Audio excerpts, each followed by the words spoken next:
got to get rid of my laugh lines. Not like I've been laughing all morning or anything, because I actually haven't. Okay. Hello guys, welcome back to my channel. So first of all, thank you so much for being here, and if you're already here, then I think you should subscribe. So this video is about how I got 100 subscribers in a week. And I'm really proud of that. And if you are one of those 100 subscribers, thank you so much. And if you were one of the 21 that was here before that, thank you so much for being a real OG. I really appreciate it. So I wanted to make this video because I've learned some, as always, I've learned some things that I'd like to share so that if you want to start your YouTube channel, that actually you don't have to learn the hard way and you can just watch this video and be like, okay, fine. So where to start? First of all, I'll tell you a little bit about my channel if you're new here. So my channel is called Health, Research and Lifestyle with Lynn. So the health research bit is purposefully grammatically incorrect in the sense that it's not health, research, and it's not health sort of health research. It's a bit of both. So it is health research and research and lifestyle with Lynn. So the health research bit is I'm a healthcare professional, equally I'm doing a research degree, and the lifestyle is I've changed or I'm in the process of becoming a minimalist, and I'm doing a no buy 2021. Yes, that is where I do not buy anything. Anyway, I'll be doing a video more on that, on the things that I will and will not be buying, because a girl's got to live. So today is the 16th of January, and I think my subscriber count is at 126. I opened my Google YouTube account thing. I think it says in like 2014, 2016, something like that. I only posted videos June last year, and they were specific videos to do with basically working in primary care, because this was a lot of questions that I was being asked, and I thought I'd make videos and then I can sort of send people there to have a look at them. And that wasn't really me sort of starting a YouTube channel. It was this is actually the sheer volume of direct messages I got on Instagram. It just felt appropriate to do frequently asked questions and put them on there. So that's what I did. And then coming up to 2021, me and my best friend, we were like, okay, you know, everybody's at home, we're at home, what are we going to do, you know, to help with the boredom, you know, the low mood of just being at home and being in lockdown? And we toyed with the idea of making a YouTube channel. I already have a tripod and my phone, so I was like, you know what, let's just go for it. And I was making a lot of lifestyle changes, so I was like, yeah, let's do this.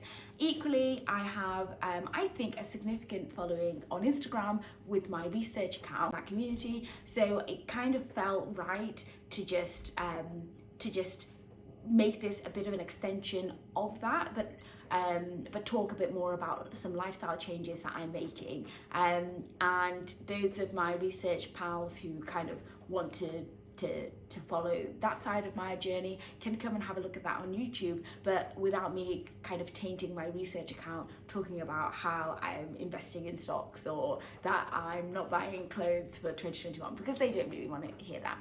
Anyway, so yeah, so I just wanted to make this video to kind of talk you through where I started and what I did. So choosing a name was really easy for me because it was literally the three things that I'm interested in: health, research and lifestyle, because everybody has a lifestyle. You don't have to be, you don't have to be flying to Dubai during quarantine to have a lifestyle account. Your life is your lifestyle. That's how you'll live your life, and you'd be surprised how many people are interested in that. And although I wasn't like, I guess, my other lifestyle where I was spending lots of money and going on lots of holidays, I didn't feel like putting that out there. It was actually something that I was, not like I was embarrassed about it, but it was just like, it's like, I don't know. I don't know. So then when I decided that I'm going to try being more minimalistic, and I started reading a bit more about minimalism, I felt like, oh my gosh, this is so lovely. I want people to know that this is what I'm doing and kind of encourage other people who maybe identify with me to do the same. Equally, when I decided that I wanted to invest in stocks and shares rather than spending my money aimlessly or letting it sit in banks being eaten away by inflation, I thought this is something that I'd like to share with people, because for me, the reason I share is because I don't want us to reinvent the wheel. If I've done something and it's been hard, I want to make a video or make a post so that when you go to do it, it's that little bit easier. Anyway, so let's get started. So what I did was, I'll show you some of my thumbnails from my last videos. And the thing is, when I was making these videos, I felt like, yeah, I was really, doing something like but then when I was looking at the thumbnails all together, and so YouTube does this thing when you upload a video, if you don't have a thumbnail to update, it gives you like 3 that you can choose from, and all of mine were like mid-sentence, and apparently YouTube felt that they were the best out of all of them. Anyway, so I wanted my page to be a bit more aesthetic. I actually made I decided on the colours that I wanted. My following, even on Instagram, is predominantly females in research, or females in STEM, females doing PhDs, career females. So I like it to be aesthetically pleasing for the crowd, and my main following is between 24 to 35, that sort of age range. So I wanted it to sort of appeal to those people, like to serve the people that are most loyal to me and who come and they follow me through and through. So that's why I chose these thumbnails. And what I did was, everything, I did them in retrospect, so I wasn't going to spend lots and lots of time making each individual one, and I really like these pictures of me in the pink top, so I just used that one picture and then made them so that they all sort of look alike. And the reason I did that is because I noticed so when I'd go on my partner's phone or see what it looks like, so one thing I noticed is that a lot of my stuff was coming up on the side as suggested, and if somebody had seen my stuff before, I feel like with these colours they'll be able to recognise, oh, that's Lynn, let me click on it, because on my name, rather than having my name as other people do, like Lynn blah blah blah, it's like health with Lynn. So that kind of that colour scheme, I feel like people will be able to recognise, oh, that's Lynn's stuff. And if they are die-hard supporters, they'll be like, oh, let's see what this one's about. So yeah, so that's why I did that. And as you can see, actually from before and after, it's a real big difference. But I did get some advice from some of the people in Facebook groups about small YouTubers, and they actually advised try not to make them all so monochromatic. So keep the same theme but different picture, doing something a little bit different. And as you can see with my latest video, that's what I tried to do. Keep the same colour theme, colour scheme, but actually I did a little bit different. As you can see, I've got my alter ego in my palm. So that's what I did first of all. I made my YouTube look the part, let people know that I'm serious. And another thing that I did to let people know that I'm serious is, in my head, I had it down that I was going to post 2 videos a week for the next 52 weeks, so for the next year, and see what happens and take it from there, and use that kind of momentum or whatever happens to kind of see what my future in YouTube would be. And don't get me wrong, I just feel like it's good to set myself a target, because then I know, okay, you know what, after 52 weeks this is over, or it's a good review date to see what like, has this been worth it? Has this actually helped people? Has it helped me? So far, I can already tell you it's been a great release for me. Like, being a healthcare professional in lockdown, you're going to work and then coming home. That's all you're doing. And it's been such a great outlet.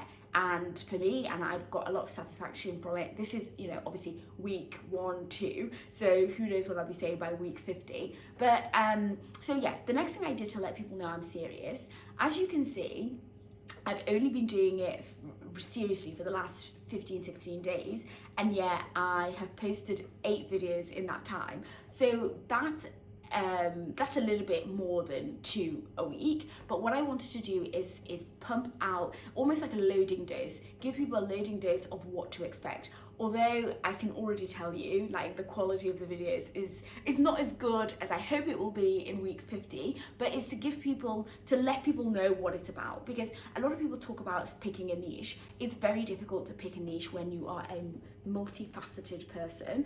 You know, and although people say, yeah, it's very difficult for me to pick a niche, because I guess my niche really is I don't know what it is. I guess I don't have a niche. It's just this is who I am. These are the things that represent who I am, and all the different sort of nuances of being Lynn. And I guess the niche is being me. So I don't know whether we'd call that lifestyle. I don't know. But people say, you know, pick a niche. When you can't quite pinpoint a niche, like many of us who are just trying this out, I kind of wanted to kind of drip feed a bit of everything, so that people can expect. Because if I, for example, if I were to do a research video for the next 2 weeks, so 4 videos in 2 weeks, and it would be just research, all the people who I promised that I'll be talking about minimalism, or I'll be sharing my journey as a first-time investor, they would start to disengage. Well, that's what I thought anyway. So I wanted to kind of pump out a bit of everything, and keep people interested. And one thing that I've noticed is, one thing I've noticed when I've been promoting, people are interested in different things. I've had so many messages from people that I didn't even expect, who have been investing or have had experience with investment, giving me some advice, and, you know, and just saying, oh, well done, cool video. And that's been really reassuring, because obviously that's why we're doing it, for people to be like, hey, that was cool, or maybe you should try this. Anyway, so they're really the 2 things that I did to let people know I'm serious. I tried to give them a loading dose of what to expect, and let them know, you know, I publicly said in a few of my videos that you can expect 2 videos a week from me. Not that they'll be in the subset that they're particularly interested in, but people will know that 2 videos will be coming from my channel for the next 52 weeks. So those are the 2 things that I did. Now, in terms of finding subscribers, I think for me, I use YouTube a lot, and I use YouTube a lot to do with how to. So how to set up a screen, you know, like, so for example, I am just off the top of my head, things like how to change the oil in my car, how to do split screen on my Mac. Yes, I really have to find how to do that. So how to set up an additional monitor with a Mac, all those things, and I use them and I really appreciate them. But you know what? I never subscribe, I never like, and it's only now that I'm on the other side, I'm like, what would that literally take away from me if I just liked and subscribed to that person, given that most of the time it's the same people doing these how-to videos. Anyway, so when I thought of it from the other side, I thought, actually, I don't do it from a place of malice. I need this information, I get the information, and then I just don't think about doing that, because I don't know that, you know, I just never thought of it. That thought process didn't come through. So what I decided to do was shamelessly market my channel. So by shamelessly market, I think the shameless bit is so important, because I'm like many people, when you think of making a professional Instagram, a professional anything, you're always so worried, like, what are people gonna think? Like, what are people gonna think of me? And they're gonna be like, oh my God, there she is at it again. Or they're gonna be like, you know, what the like, what is she doing? Like, that's that's so normal. And one of the things that I found from my Instagram story time, so when I made my Instagram, I didn't tell any of my family or friends until I had about 1,000 followers. I didn't expect to have 1,000 followers by the time I told them, but things started snowballing. And I think the reason things snowballed is because I didn't tell anybody, and I was able to be my authentic self. Yeah, my authentic self on Instagram. I'd made that Instagram to connect with academics, researchers, people who also have professional accounts. And I felt like if I had anybody who knows me on there as my first followers, they'd be like when I post things, they'd be like, I would be limiting myself, thinking, oh, they're going to think, what is she doing, you know? So it was only when that really took off, you know, by my standards, that's when I was like, okay, friends and family, you can all join now. Because I was already the self that I am on there. I didn't have to think that, oh, what are they going to be thinking? Like, and to be honest, I bet people don't even think that. Like, I certainly don't think that when somebody tells me that they've opened a professional Instagram or they've opened a YouTube channel. That's not what I think. I think, oh my God, that's amazing. You know, I never ever think that, but I don't know why, you know, we think that people are thinking these things about us, but it can really slow us down. But this time I was shameless about it. So on my professional, so my research Instagram, actually, so it just went along the lines of, hi, hope you're well. Like, so I was honest with you. I said, you know, I'm thinking of starting a YouTube channel, and I feel like I owe it to myself, because I do. I feel like I owe it to myself. Like, if you see my direct messages, I must get, no, 6 or 7? I would say 10 to 20 messages a week asking for advice. And I'm literally, every time, okay, it does take me sometimes like 30 days to reply, but I do always reply. And what I was finding is I was basically writing the same stuff to everybody. Why not just put it in a video and put it on YouTube, direct people, and then tell them, okay, after you've watched this, come and ask me any specific questions that are related to you. But anyway, so I basically went back to reap the rewards of being that person who offers advice for free and mentors people, you know, during their kind of professional transition, all for free. So I kind of went back to capitalize on that. So I went back and I wrote this message and said to people, hey, you know, follow me, and if you're thinking of starting a YouTube, let me know, give me your link and I will subscribe to you too. So that was that. And I did that so shamelessly. You know, like, after I sent the first one, I was so pumped. I was like, oh my God, why didn't I do this before? So yeah, that was the first way that I marketed. The second way was through Facebook. Now, I don't know whether it's just me, but I find a lot of people my age don't really use Facebook that much, because it's full of people we went to school with, or people that are just not really in our lives anymore. However, with some of those people, we're living almost identical lives, but in parallel, and they might benefit from some of the content that you have.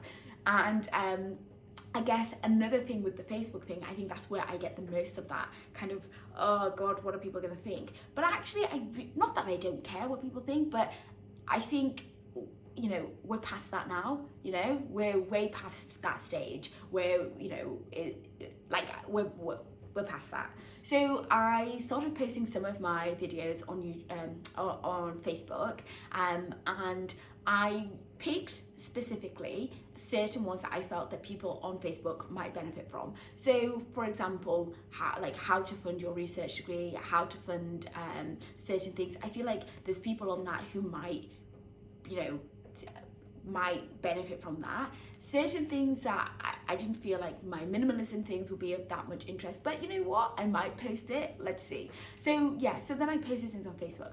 And then the best thing that I did for my channel is I joined some small YouTube Facebook groups. So basically these Facebook groups, you don't get subscribers or views or anything like that from them. You really don't. That's not what they're there for. They're actually just there to support each other, in the sense that I put a post in to this one about what do you think about the change in my thumbnails, and people took time out of their day to say, yeah, that's great, but have you thought about doing this? And I didn't even drop my link. They didn't need to know anything about my channel, but this is from other people who are battling through the same things. They are sparing some time out of their day for things that they've already done, so that when I do it, it's that much easier. So that's another thing that I did, which I think you must do. The other things that I did as well, which I think are really important, is download the YouTube Studio app. Now what this does, it basically tells you and what's going right for you, how your marketing strategies, I don't know if I can say these marketing strategies for 100 subscribers, you know, 126 subscribers, but yeah, your marketing strategies, which ones of those are working. So as you can see, mine on here, it says exactly where people are finding my posts, and as you can see, the majority of people are finding them there. And one of the things that I found really interesting is that in terms of search terms, my research, healthcare stuff, they don't even appear in the top search terms. My top search terms are to do with minimalism and also investing, which I thought was so interesting because I thought that that was such a saturated market that there's no way that people would actually find me in all of that. So again, that's really interesting. Showing me, if you look at how which search terms are working for me, you can see minimalism is where people are that's what people are searching and the most and stumbling across my content.